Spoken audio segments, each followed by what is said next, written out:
Adam's next question, he said, Arn, we know that you, and this is fun after what you and Briscoe were talking about. We know that you became an Anderson because of your physical resemblance to Ole. We just got to hear that story. But can you explain how you chose the first name Arn? I'm guessing it was a tribute to someone in your family named Arnold. That's his guess. Ole came up with Arn. Okay. I think it was something like he said, well, I'll be damned, you do look like me. That was the first line he said. And then he said something else and something else. He says, okay, so we'll call you Arn. Just random, out of the blue. Great. Call me anything you want.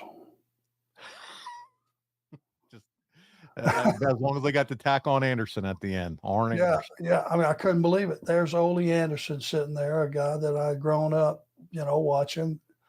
I'm sitting in it would be if you're an actor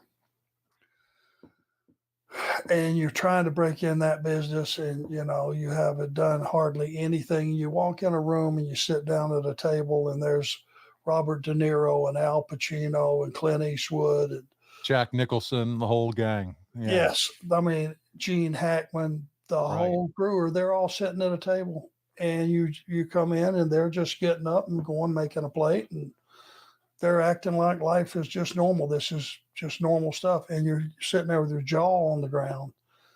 That was me. I was starstruck, make no mistake.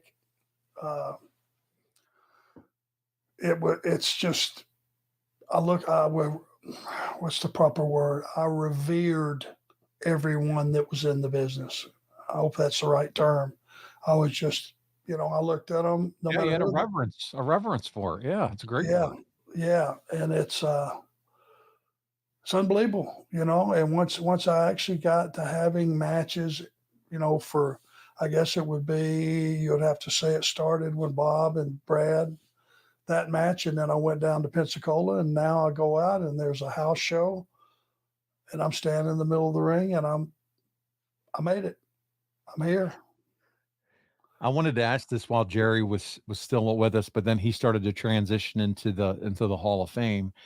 But your time with Ole, since we're talking about Ole, did he ever bring up the Briscoes and kind of what went down with the Georgia sellout, or he didn't? He never was the kind of really have deep conversations, I'm sure. He wanted to know the few times that we were traveling together, he wanted to know where we're eating.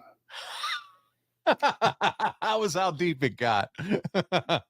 Normally like with Matt and every other partner that I had, and it was normal in those days, you would go get in the car and go wherever you're going. If it's going to the restaurant or going to the hotel or going on a trip to the next town, it would always be, what'd you think?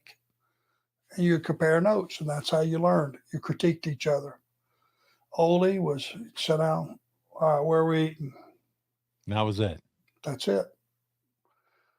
And you were picking, and as long as and I guess he liked your food choices. I said whatever you would like, and he went. You're buying, right? And I went, of course. I have a reverence for you. I'm buying whatever you want. Of course, I'm sitting here, my jaw on the ground. You're Ole Anderson. You're sitting right there. Oh, whatever you want, I'll buy. Right, and we're getting two of each. That sounds like me traveling with my dad. As soon as we get in the car, where are we eating? Dad, we just had lunch. I know, but what's for dinner? Oh my goodness! And you snap to attention and do the right thing, right? That's right. Oh, so fun.